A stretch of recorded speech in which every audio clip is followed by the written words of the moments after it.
Well, I'm ready. Oh, Don Mazzella here again for Small Business Digest. And boy, do we have a guest for you today. Anyway, yeah, I just almost made a mistake. Gillian Harris is here to join us. She's got a very interesting business in Los Angeles with a very interesting problem to solve. And I didn't realize how much when we invited her. But Gillian, welcome to the program. Thank you. I'm glad to be here. Nice to meet you, Don. Pleasure here. Yeah, Jillian, as we asked all our guests, first tell us a little bit about your personal background, then about the very interesting business you have, and finally, where people can learn more. Okay, awesome. And if I forget any of those questions, you let me know that I forgot so that I can put it in there. But I think really the story starts with I was in radio originally. I was a newscaster, a broadcast journalist, which I didn't want to be, but that's what I was. I wanted to be in radio for sure, but I wanted to be a DJ. But anyway, I was a broadcast journalist for 13 years. My writing skills helped with that. But then I had to learn how to actually do journalism, which is a little bit different than just creative writing or writing a book or something, you know? But so I did that 13 years, and for a number of reasons, I really was not happy doing news. It was negative, you know, and I was on music stations in radio, so and in Los Angeles. So you have a short newscast that you're going to do, and you've got to pick the most of the leading stories. They need to be the leading one is going to be the bloodiest, the scariest, you know, the things that really get people riled up. That's your lead story. And then the fluffiest one is at the end. The nice, happy, positive, you know, feel good story is at the end. And I just really didn't like playing into that energy. So I it's a long story, but after 13 years, I finally kind of disconnected myself for a minute and I just wanted to take a break. And then I was going to get back into radio again, but as a DJ. But then the Rodney King riots happened. So I got called by a radio station to go, you know, please provide more news for us. We need more. So I left my place in Newport Beach and went up to KACE, which was located in a building shared with the Inglewood Police Department. So when I pulled into the alley to go into the parking structure for the radio station, I am greeted by tanks and military guys with great big guns that shoot fast and whatnot. And I'd never seen those sort of things with my real eyes in my life. So it was nerve-wracking, but it was exciting. And I knew I was safe. So that was cool. But so got back into radio after just 6 months off, doing the coverage for the Rodney King riots. And then when that was, you know, the smoke cleared, literally, I told them, listen, I want to be a DJ. That's what I want to do. I don't want to do news anymore. So I'm glad to have helped you with that. Can you please give me a try at this? So they put me on in the middle of the night. And next thing I knew, I was morning drive and afternoon drive and whatever I wanted. So I did radio till like 2000. That station got sold, and I was trying to get back in. While I was trying to get back in, I was doing things like going to the Caribbean repeatedly and spending my savings and my 401k and everything. And so I'm like, okay, I guess I need a job. So living in Malibu Canyon, there was a little Malibu newspaper, and I found a gig for an all-female valet parking service. I'm like, oh my God, that is so incredibly cool. Like, really? So I drive anything, and you know, it's in my blood. I'm a daddy's girl, and daddy definitely had driving skills backwards and forwards, and I inherited that. So I got the job, and let them know I could drive stick, I drive anything. And but then on my way, and you get to realize that as an air personality, I had my own bodyguard, I had my own stalker, I had, you know, my own driver to go to events and promotions and whatnot. And I didn't realize, I wasn't thinking, all of a sudden, I'm like, oh my gosh, I'm about to park cars. And what if people who were on my radio show, you know, I mean, I had the number one, the celebrities who created the music that went to number one on the charts, you know, were in my studio, just like hanging out with me, shooting the breeze on a regular basis. That's what my show was. And now I'm like, oh my gosh, now I'm going to be parking cars. And what if they roll up and they see me? So I had to go through a thing because I realized in this, the reason that I was going through this is because I was wrongfully identifying myself with what I did for a living, identifying myself with my stuff, with the fact I lived in Malibu Canyon, with the fact that I was just 10 minutes from my first job in the Malibu colony, and that's just not right. And I needed to work myself through that. So that was a good thing. But then I want you to know I cried for the 12 minutes it took to get from my house to the Malibu colony for the job. The first car that I was to drive was a brand spanking new Aston Martin. This was 2000, the end of 2000. And I just happened to know how much that car cost. I knew that it was between 180 and 210. $210,000. Okay. I knew this. So there were no more tears.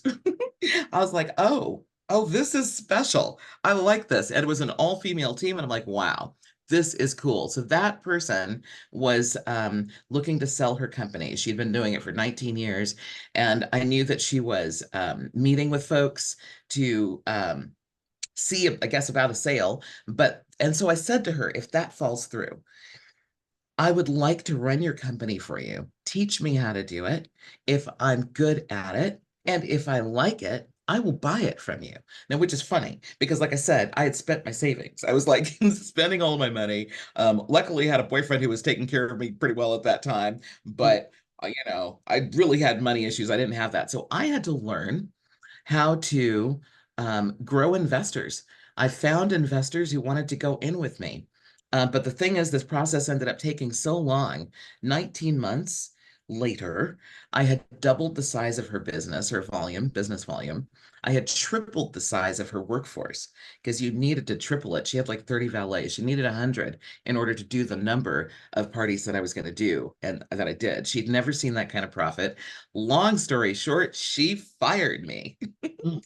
So she fired me, but that was okay because I was going to take the lame name of her company and turn it into Valet of the Dolls and absorb all of her clients who already knew me anyway because she was leading by abdication. She was never there, which I will never do. I learned that through what she did. I had to learn myself how to run a valet company. And I was kind of under pressure because, this was happening. But anyway, Valet of the Dolls started hot out of the gate with 20 or so seasoned valets who came with me. They were like, come on, Gillian, let's do this. Oh, and I need you to know, I did have investors. And in fact, it was taking so long and she was refusing my offers. So some would come and go, and then I'd have to find others to get up to that amount again. And ultimately, by the time she fired me, my dad said, you know what, we see what you can do. You don't need investors here. And he basically gave me and then my grandmother's like, yeah, and here's some more. So so I was set and I was able to start my company with family money, which was great. And it wasn't that much. It was like a fraction of what she was asking, for me to give her. So here we started, and I did a thing to get going. I had personally worked about 200 parties, 200 different locations. And so I wrote a list of all of those locations that I worked, but I didn't feel, even though I did not have a contract with her to not compete, I didn't feel that it was right for me to approach those particular companies. I said, I want to do this fairly. So what I did was I found a team of valets. I said, you guys go two in a car and send out 5 cars. And basically you're going to start from this target address. That'd be the target address would be the address that I'd actually worked. And then you're going to collect all of the addresses, because at the time I couldn't go on Google and do that. Now I can go on Google and do that, but I had to send humans out to make it happen. Collect all the addresses around that one address so that 200 addresses turned into thousands of addresses in neighborhoods that are familiar with and use valet. That is how we started. I sent out postcards that were amazing, great, incredible images, and we got like 12 parties instantly. amazingly.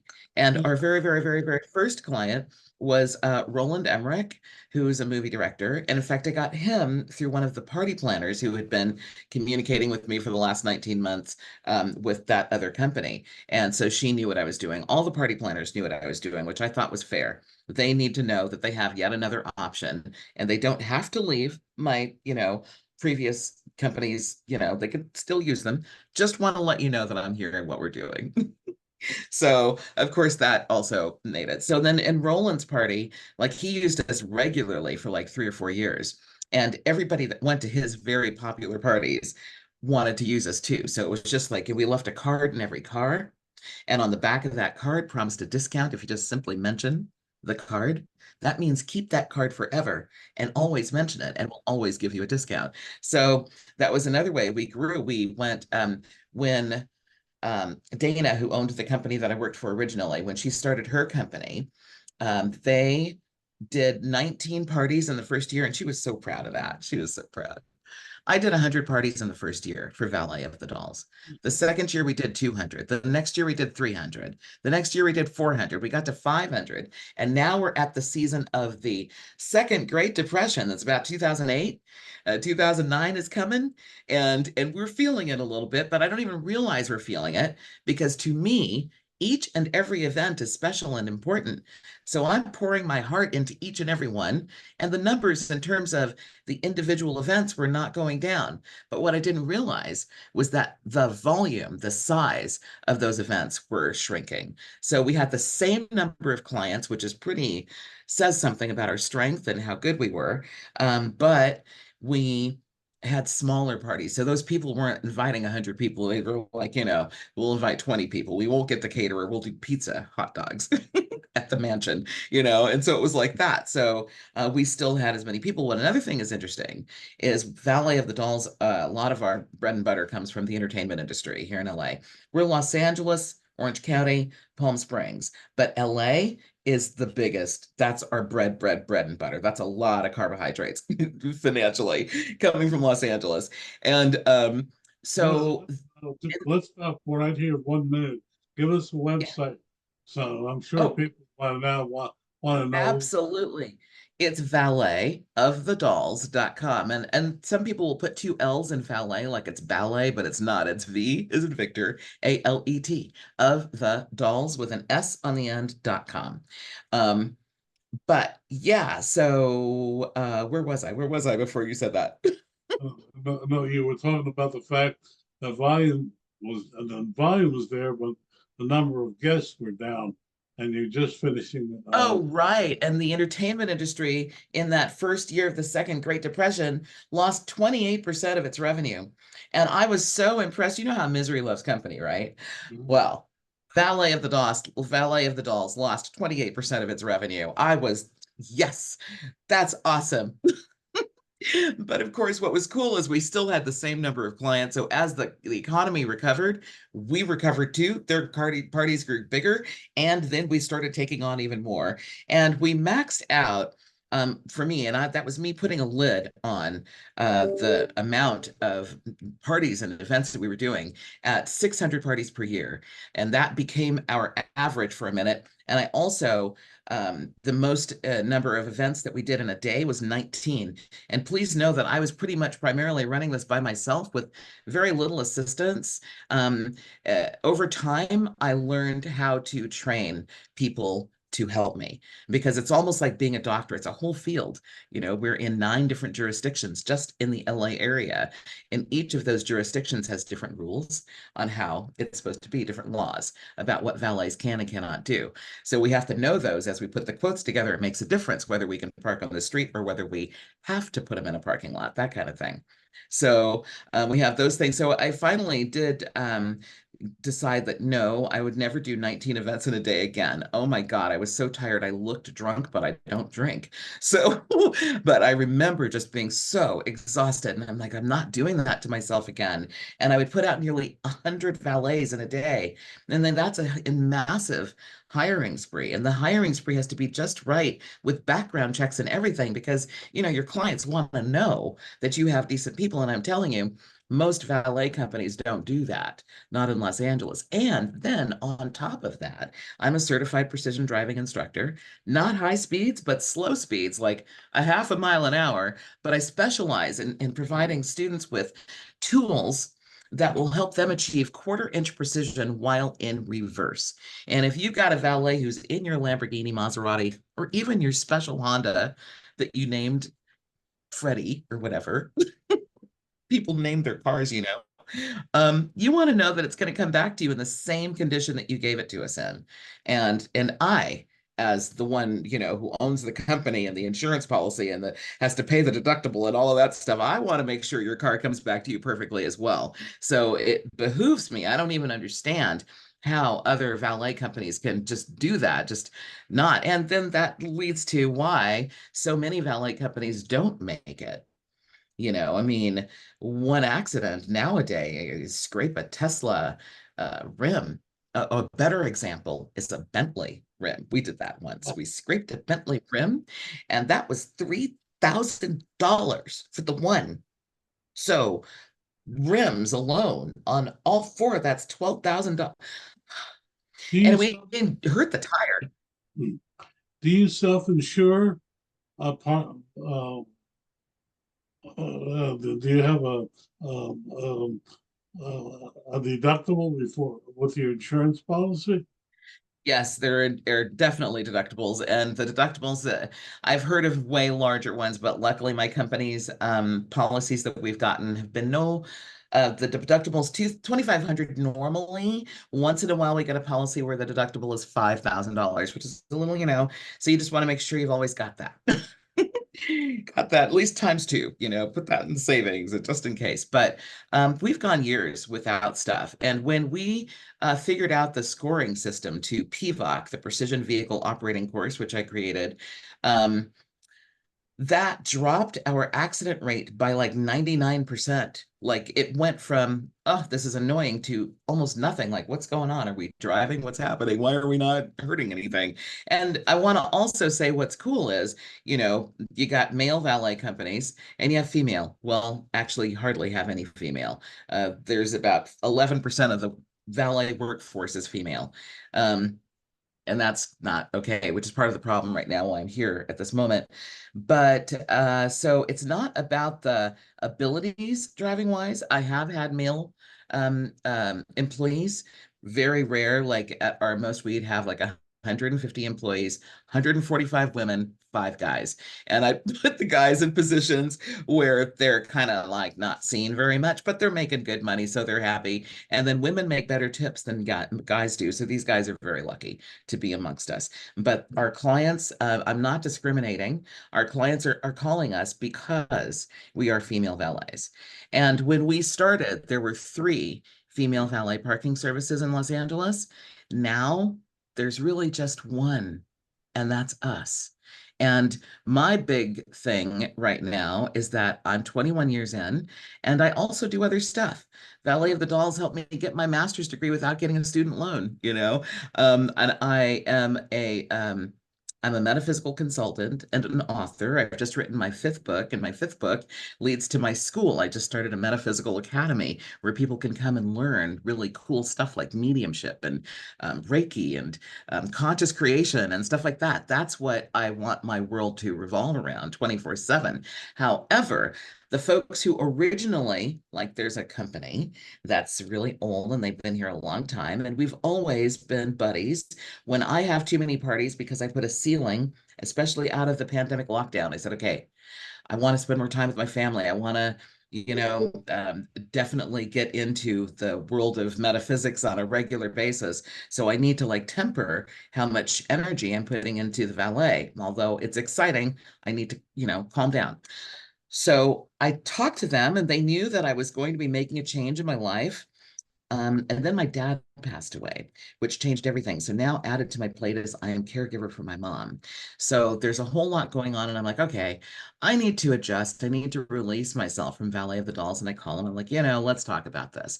So the truth comes out that they are, oh my God, salivating for my my phone number, for my email address, for my website. They want the volume of business that comes through here because it is insane. It's a lot. And they know it because when I get to a certain number, I give my parties away to them and a couple other valet companies who absolutely love me for this. Um, but that's the way I want it. I don't need to maximize the money anymore. Valet of the Dolls has also been franchised for a minute. We had a branch in Colorado, and there was a branch starting in Houston. That lady who was going to buy that one, she ended up in a divorce with her husband, and things just went awry. So she didn't kind of come back. I'm not quite sure how that divorce went, but anyway, so it's definitely franchisable. It's a Our time is limited, so I'm gonna. yeah, I told you. We no, but let's not talk two things. Number one, Okay. which our audience, you have a very interesting problem. If I heard you Yes. correctly, you wanted to continue that whoever takes over Valley of the Dolls keeps Yeah. it as a female oriented uh, company. If I heard you correctly, Yes. okay. Yes. And we want to talk about that for 3 minutes, but we also want to talk about a very important thing. How do you recruit your people? And how are Okay. you able to grow? Because you apparently have a knack for doing that. So let's Yeah. stop and talk about first what your dilemma is. You can sell the company, but you wanted to sell it to the right people. Let's talk Yes. about Okay. Um, yes, and I don't want someone who's going to exploit. There was a man who bought the other female company that I worked for. She finally sold. She gave up because I was just beating her. Too bad. Anyway, she sold to this couple, and the man took over, and he turned the website to this thing. You see these bikinis. You don't even see a car key. I'm like, what are you selling? So it was bad. He ended up in court. The judge is like, you can have nothing to do with this valet company or this other valet company. So now his wife took it over, but she's done with it. She's become a coach, and that's that. So here we are. Um, you asked me, I what was asked the you, question? what's your what you're looking for somebody to buy it that will keep the Yes. Yes, okay. somebody who really gets the value and can handle a full female force of valets. And if it was a woman, that would be incredible. That just would be the best. Um, yeah, so that's what I ultimately want. You asked me also, how do I do my recruiting of the valets? How do I find them? Believe it or not, sometimes we'll do a Craigslist, but those folks that come through have to have references and they have to endure quite a background check. Like, we're not kidding. So the background check happens, and then I like to put them through a little spin through a parking lot and see what they've got. And if they are acceptable. And what's interesting too, a lot of times when people go through that, that's when they find out that, okay, maybe they shouldn't have picked this job. It seems like fun, but they're really not that good at backing into a parking space. And it seems like it might take them a little longer. But I train people in such a way that they can go home and do homework and come back and train, take the test again. But it's but beyond that, I mean, are there certain traits you looked? Um, well, let me ask you a different question. Do you have trouble recruiting? Because it would seem every place I go in this world, I see signs help wanted. But are you having Yeah, trouble? no, I'm not having trouble at all. Um, with private event valet, I mean, and to be understand this clearly, we don't have restaurants and hotels and a hospital that we go to every single day. We do a different place. You have a wedding, you have a birthday party, you have a private event that's going to happen one time. And then you call us, you tell us how many cars, where it's going to be. The lay of the land plays into how many valets we need. And we send that team and they do the job. They park your guest cars, and at the end they bring the cars back. That's it. So we look for people who are hospitable. I tend to hire smart people. We have a motto here, which is a drive for ambition and an ambition to drive. So the people that we hire tend to be pretty brilliant. You look on our website, I think it might mention the fact that there are, of course, teachers and nurses, and but we've had lawyers, we've had a couple of air traffic controllers at different times. We had one lady who stayed with us while she went through medical school, became a doctor, and right when she was opening her practice, she realized she really, really, really, really didn't have time to do this anymore. But we were so honored to have her for like a few years. So folks like that, we've got brilliant people who are here. And what's awesome about it is it becomes a sisterhood. It really is quite a family. And so in that respect, when something goes down and somebody needs something, the network is like a fraternity, sorority kind of power, where we have that connection that is really strong and we're everywhere. And folks grow up to become politicians, other professional things that are fabulous. So that's Valet of the Dolls, and it's bigger than me. And I would love to, 5 years from now, see it still existing healthfully without me, thriving without me. Well, I have a stupid question. There was a story recently in a newspaper about fact that people can't drive a stick shift anymore. There was a I woman. know that's an Have issue. That you, now you're talking an issue, uh, because yeah. So we used to never hire non-stick drivers. We'd get along in the interview, and the first question I need to ask you, because we don't even need to talk if you can't drive a stick. But then what was happening about 10 or 15 years ago, I don't know, not a while ago, I'm like, oh my gosh, I'm not able to hire anybody because everybody's telling me they can't drive stick. So I had to flip that. And what we do now is we pay stick drivers more than the non-stick drivers. So if the non-stick drivers want to get motivated and become really good at it, because you can't just kind of know how, you need to really seriously be able to handle that $180,000 Porsche that's a stick or whatever it is. But so yeah, that's how we do it. We honor the stick drivers with more money per hour than the non. that's fascinating. Um, you know, I love a stick car, but I haven't driven one in years because they just Yeah. aren't around. But anyway, Yeah, I know. well, Yeah. unfortunately, we're coming to the end of our time. Two things: your website again, and then tell Okay. what would you like to leave our audience with? Well, gosh, if you know of somebody who wants to take on something as exciting as this, let me know because I'm being super duper picky about who takes this on. And that's the whole thing. It's like, I don't have a problem with selling it. Selling it's easy, but who is going to buy it is the question. You can reach me. There's an email address, like park your car, park@valetofthedolls.com. And of course, you can just go to the website valetofthedolls.com. Well, on that note, we say thank you very much for a very, very, I think, illuminating time together. Thank you. Thank you. I appreciate it.